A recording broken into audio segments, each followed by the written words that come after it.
From the American Academy of Neurology, I'm Dr. Daniel Correa. And I am Dr. Katie Peters, and this is the Brain and Life Podcast.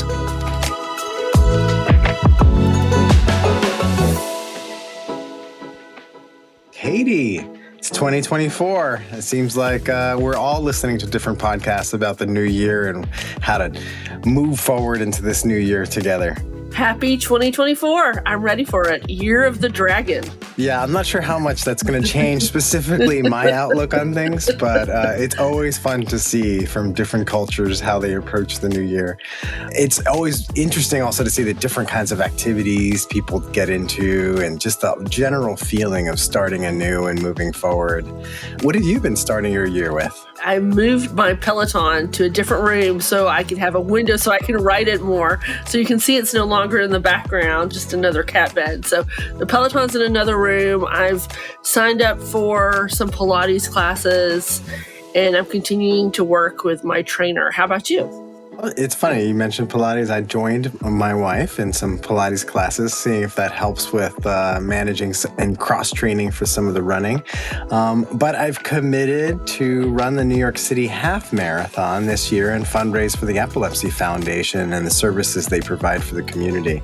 So that just put something on the calendar so I can look forward and start training and moving towards that. How do you train? I know that New York had like a bit of a cold spell. It's really just about the appropriate layering for your body temperature change that's going to happen with that activity. So if you're walking, you might put on more, but if you're running, it depends on the temperature and the kind of weather that's outside. You might wear things to block the wind or a few little extra layers. But I actually find that getting outdoors some each day, doing activity, getting that breath of fresh air, and it helps me adjust to the temperature changes around the year. So imagine the challenges people might encounter with just getting outdoors this season, but thinking of the different levels of challenges that can interrupt activities you love and derailing things, even with like unexpected pain and falls.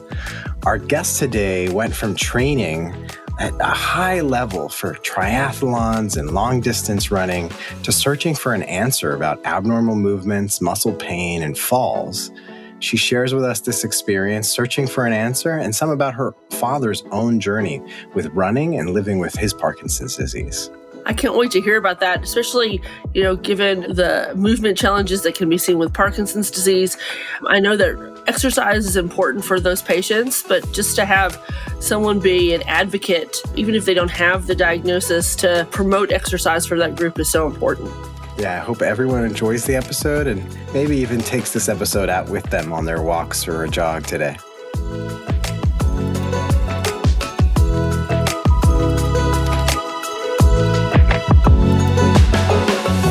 Welcome back to the Brain and Life Podcast, and today I'm joined by Justine Galloway. She's a longtime amateur distance runner and triathlete that has been impacted by neurologic disorders in many different ways.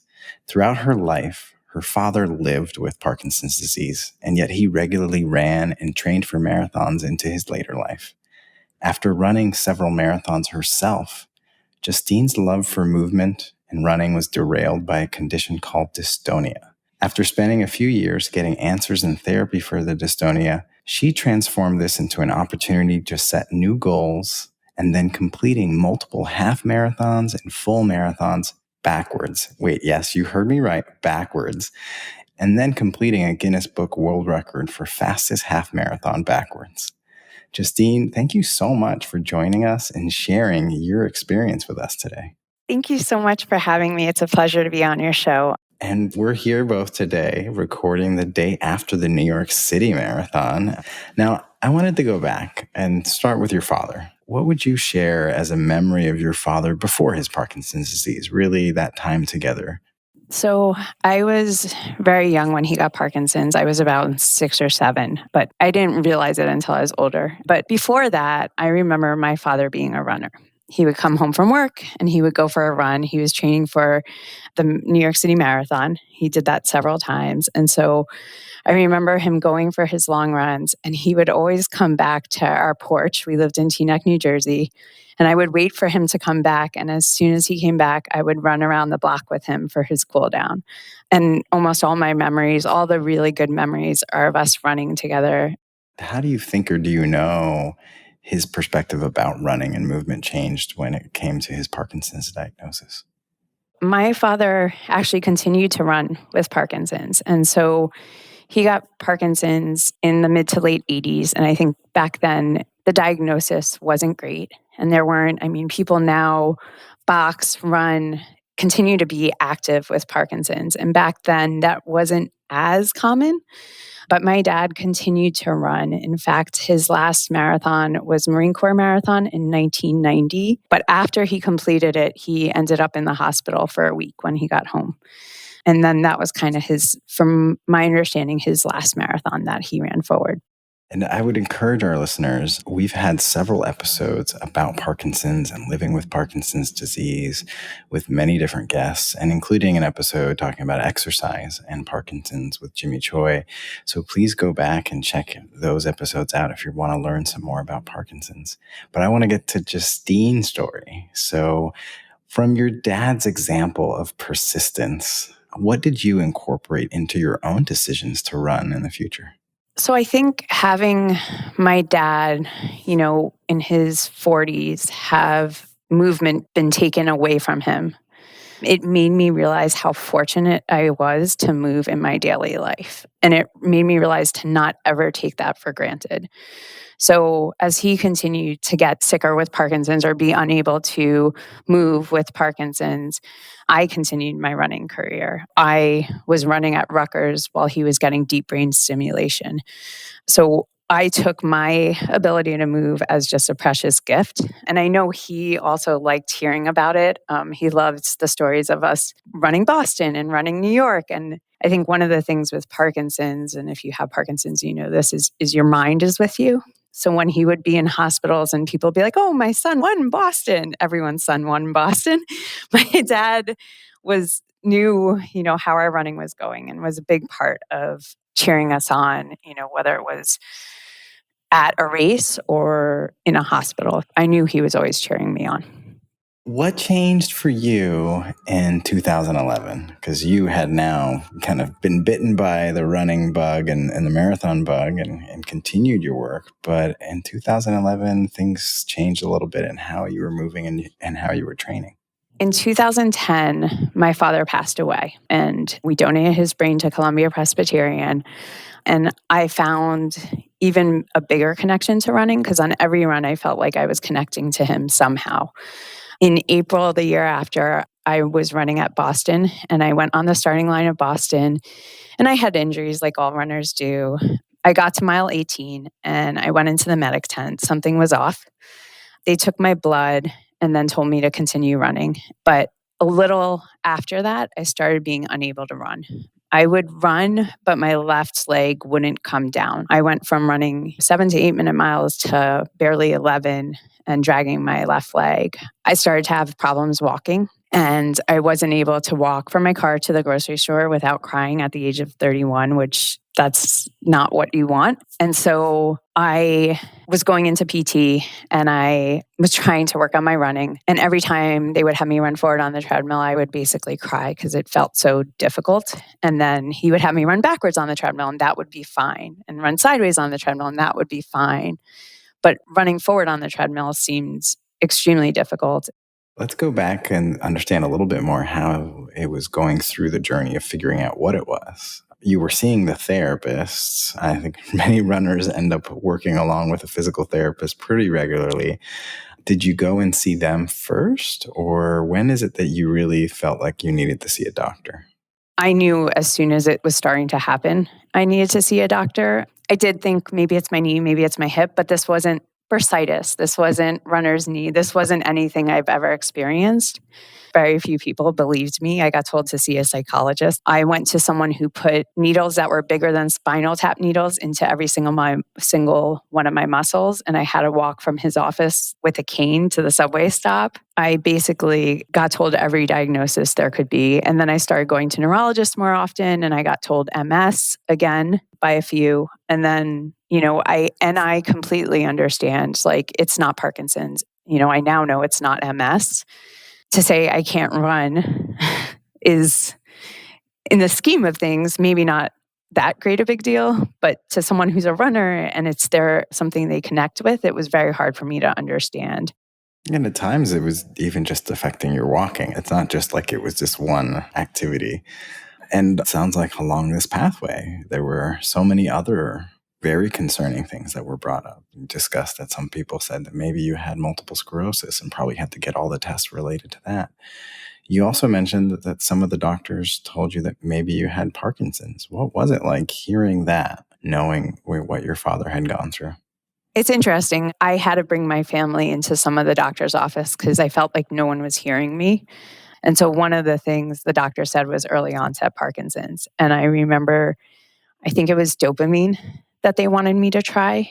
And I could see, or at least I think, my mom was completely against it because my dad, since I was 6, has been on every single drug that Parkinson's people were given. And again, Parkinson's, at this point, there is no cure.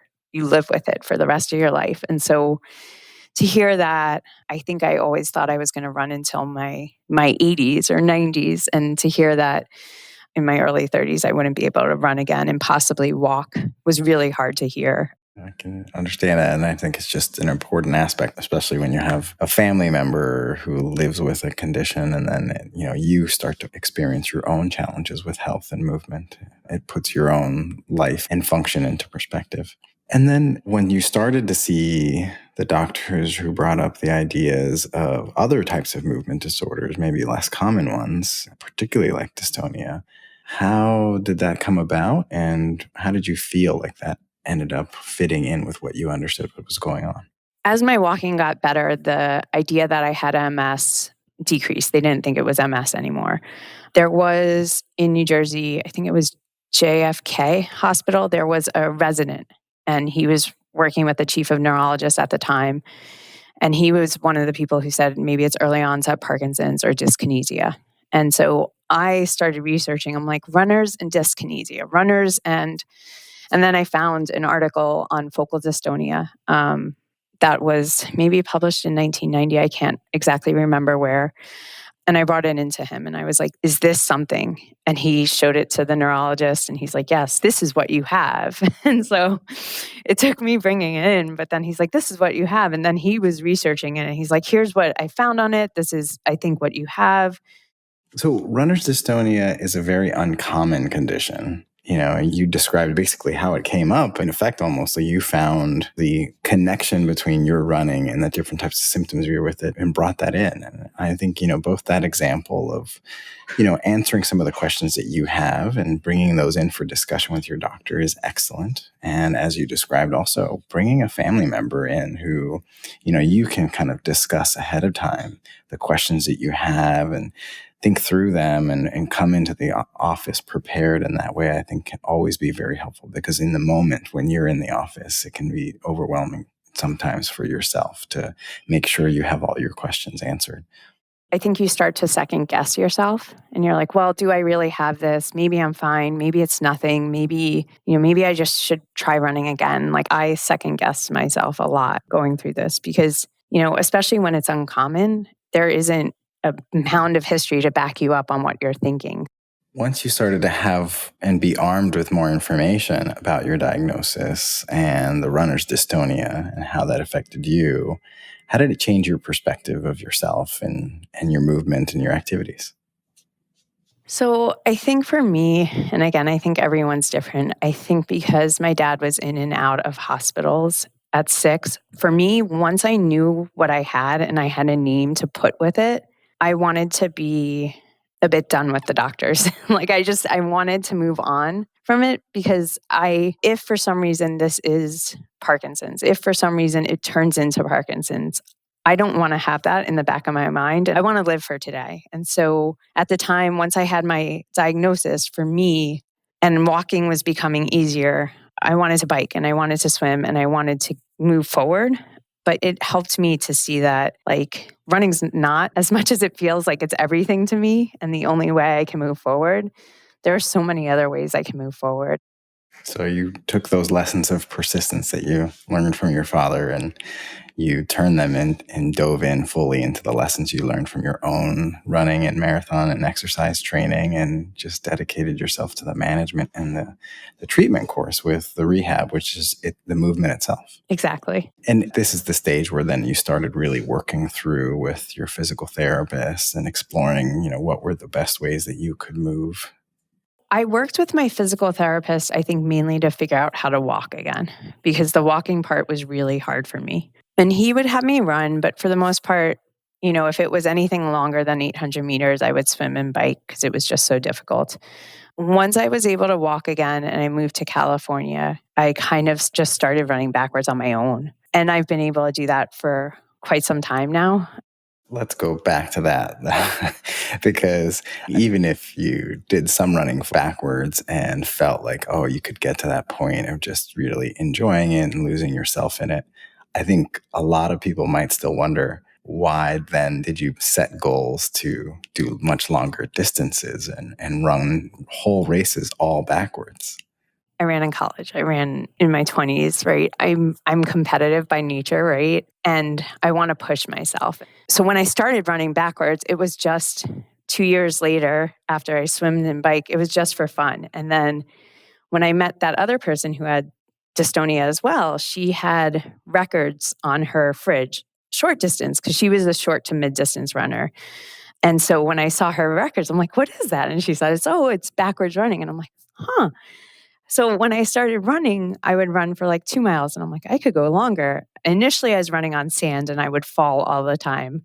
Really bad idea to run backwards on sand, but easier when you fall.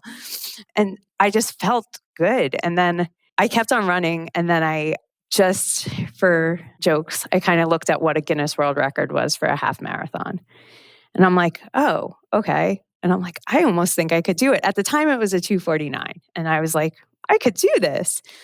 And so I set out for the Guinness World Record.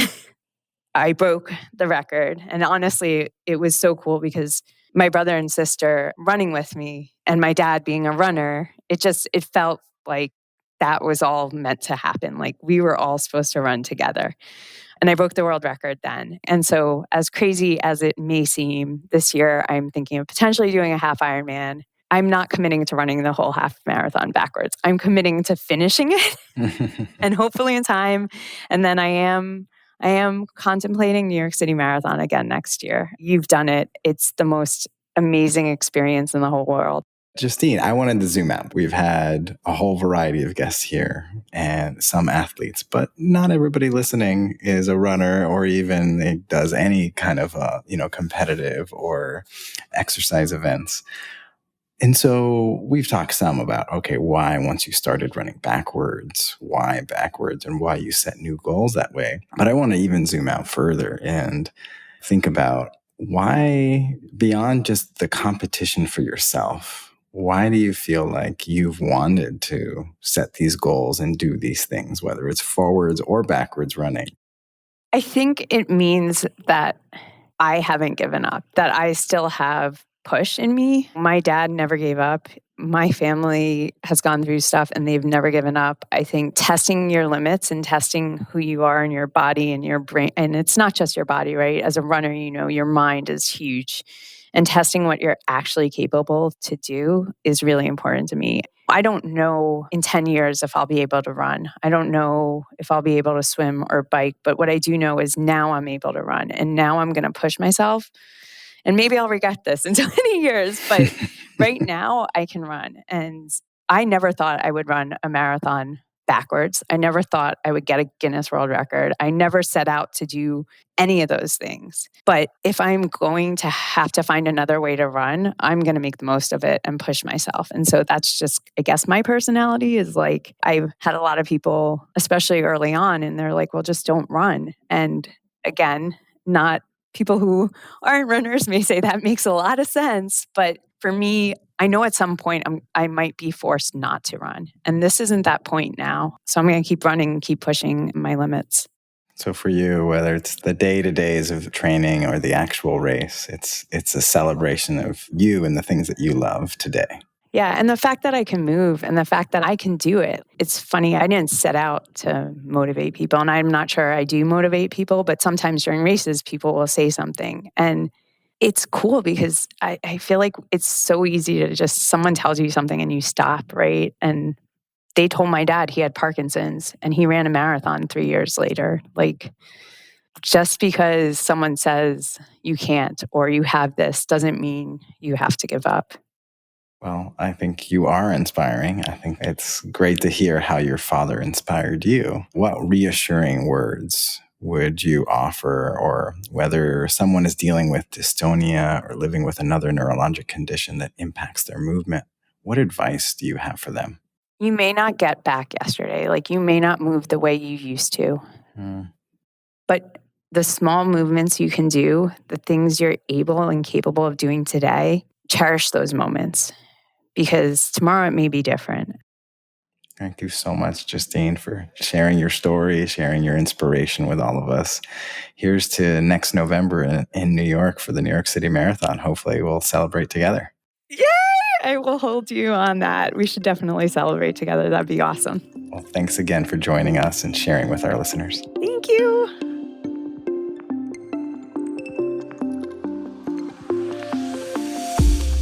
Can't get enough of the Brain and Life podcast? Keep the conversation going on social media when you follow at Brain and Life Mag or visit brainandlife.org.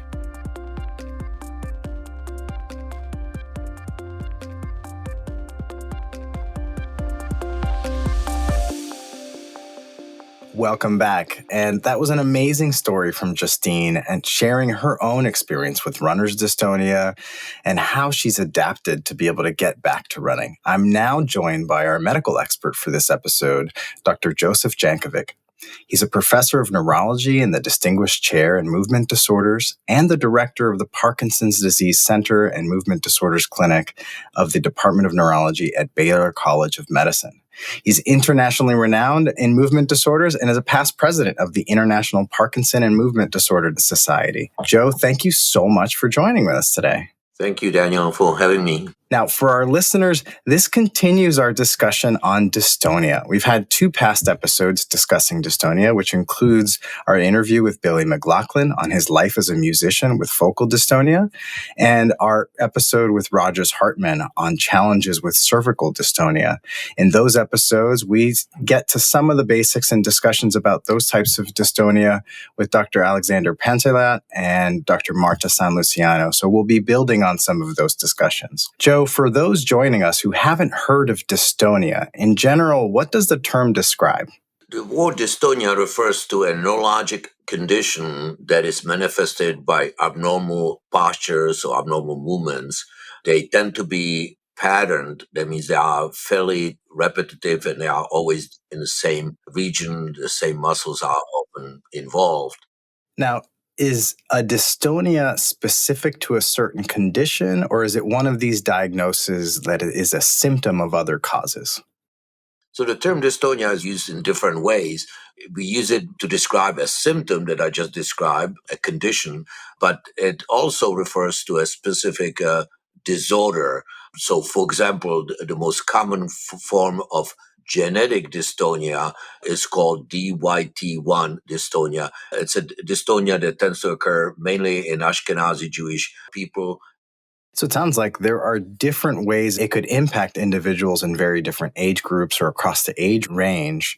What are some of the different age groups that can be impacted by dystonias?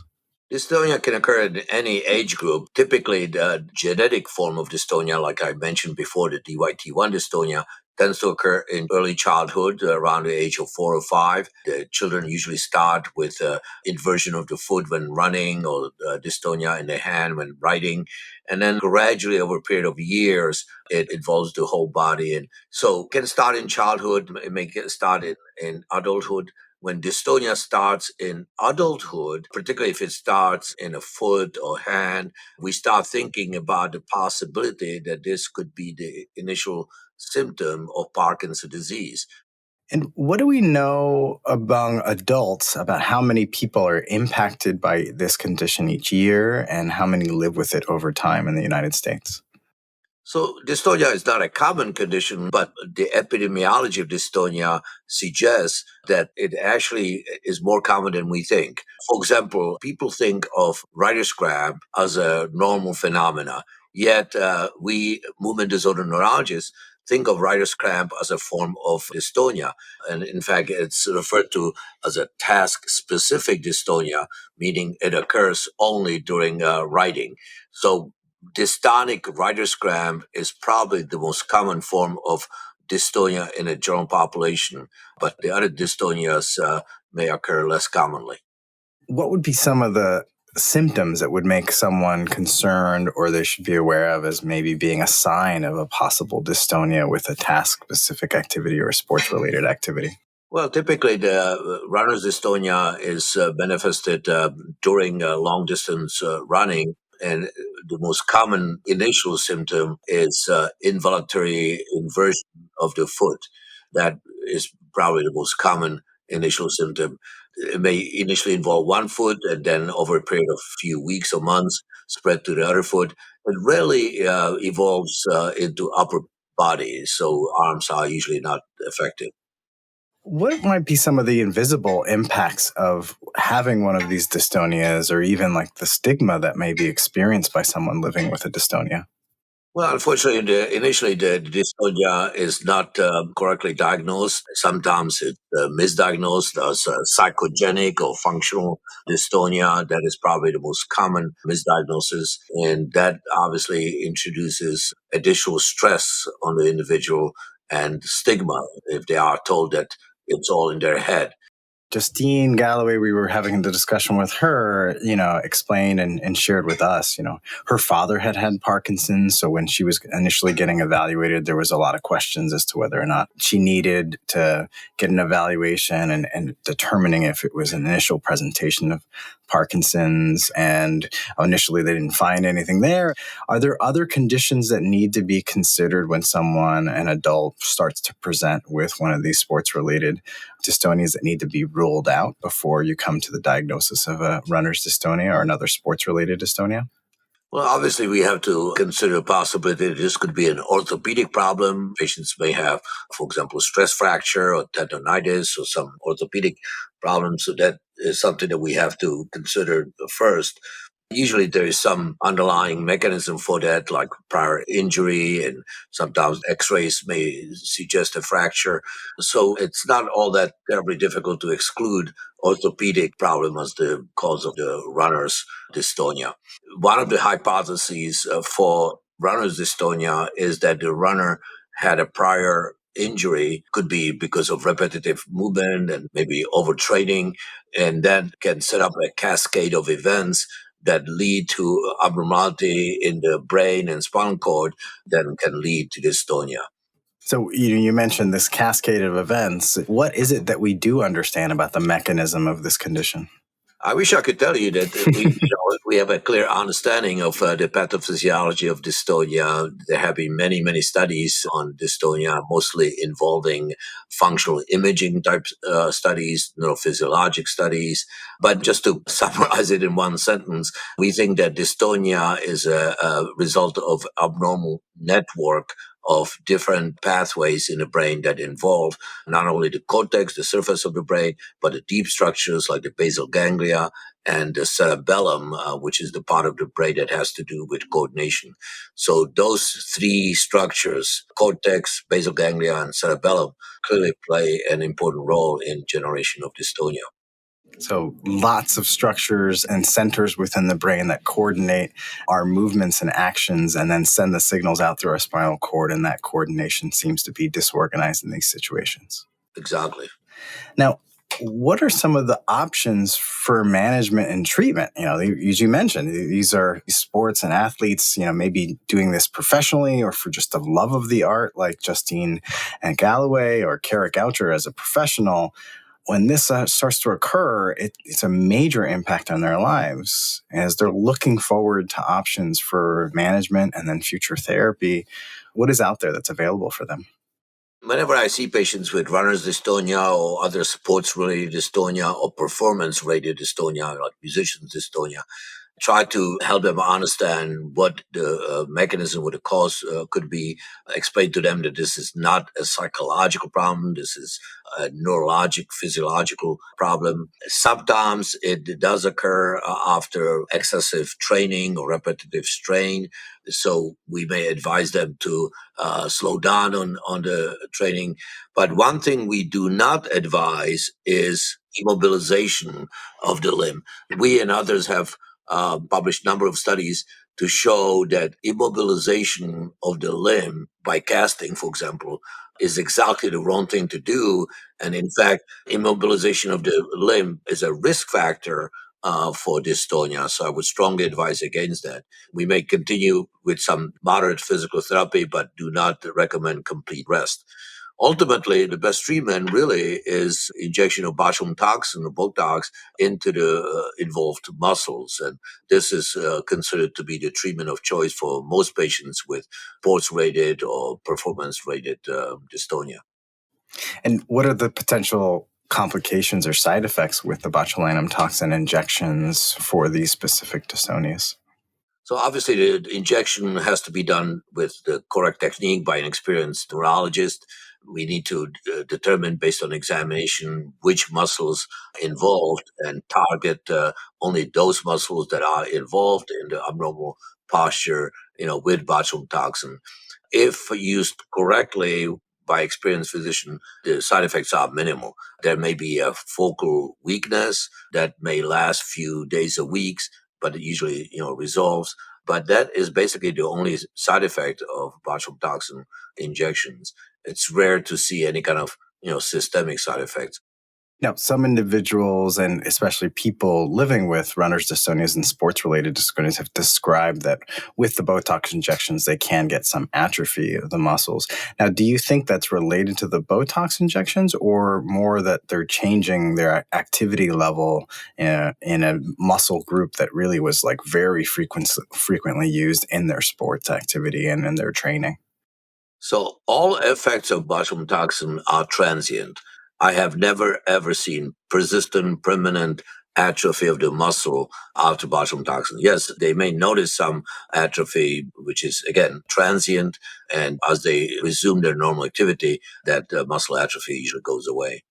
Now, after going through whatever therapy options are chosen and the occupational and physical therapy, how do you suggest someone with a sports-related dystonia or a runner's dystonia starts to do their transition and return to activity and their training levels? Once they start experiencing some improvement after botulinum toxin, we encourage them to get back to their normal physical activity, but not necessarily as strenuous activity as they were doing, before.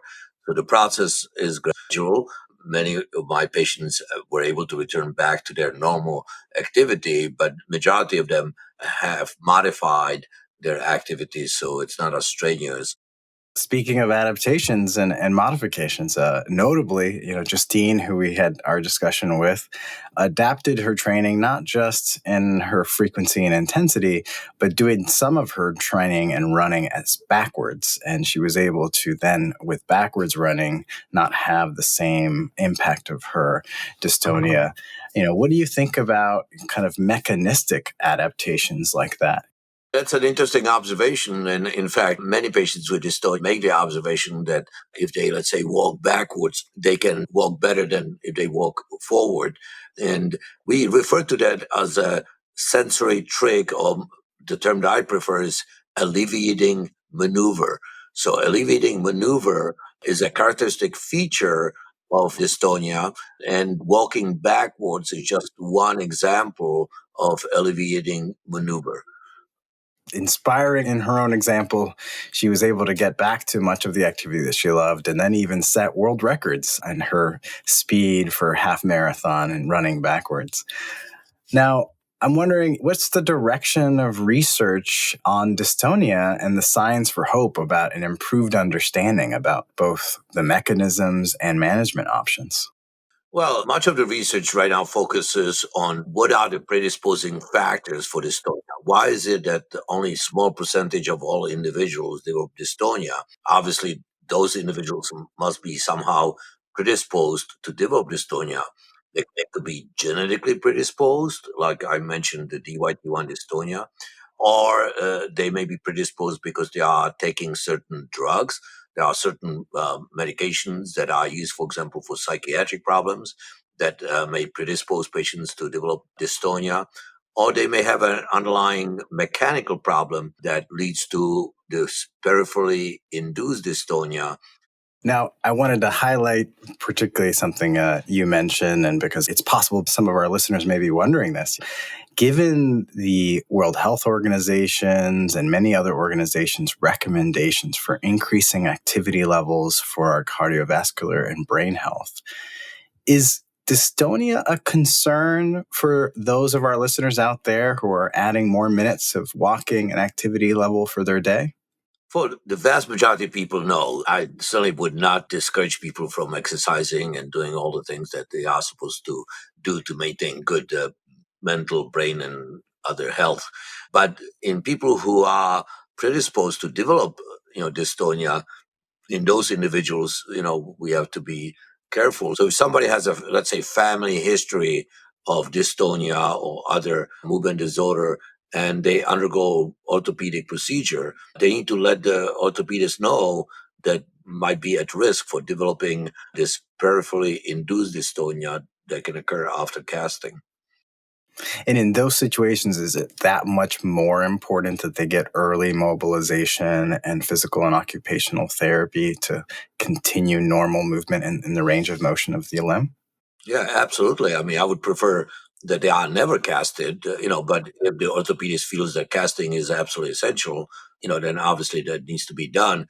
But then immediately thereafter, the patients should undergo fairly aggressive rehabilitation program to prevent these consequences of casting. And so then overall, the benefit of activity level and exercise is much greater than any risk or concern of this disorganized muscle movement or dystonia for the general community. Absolutely, yes. That's good to hear. I wanted to make sure no one was afraid to get started walking, running, or whatever other activity they want to go out and enjoy.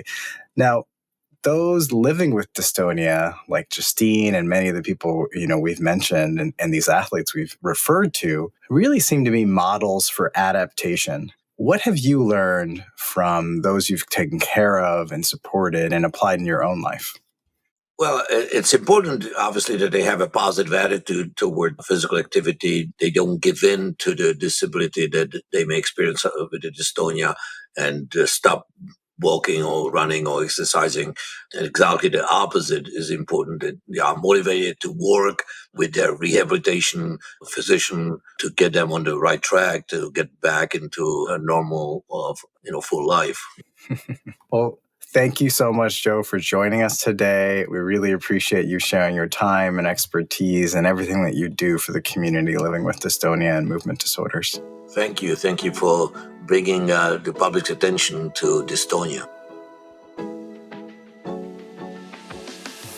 Thank you again for joining us today on the Brain and Life podcast. Follow and subscribe to this podcast so you don't miss our weekly episodes. You can also sign up to receive the Brain and Life magazine for free at brainandlife.org. Don't forget about Brain and Life en Español. Also, for each episode, you can find out how to connect with our team and our guests, along with great resources in our show notes. We love it when we hear your ideas or questions. You can send these in an email to blpodcast@brainandlife.org and leave us a message at 612-928-6206. You can also find that information in our show notes, and you can follow Katie and me and the Brain and Life magazine on any of your preferred social media channels. We're your hosts, Dr. Daniel Correa, connecting with you from New York City and online at NeuroDrCorrea. And Dr. Katie Peters joining you from Durham, North Carolina, and online at Katie Peters, MD, PhD. Most importantly, thank you and all of our community members that trust us with their health and everyone living with neurologic conditions. We hope together we can take steps to better brain health and each thrive with our own abilities every day. Before you start the next episode, we would appreciate if you could give us 5 stars and leave a review. This helps others find the Brain and Life podcast. See you next week.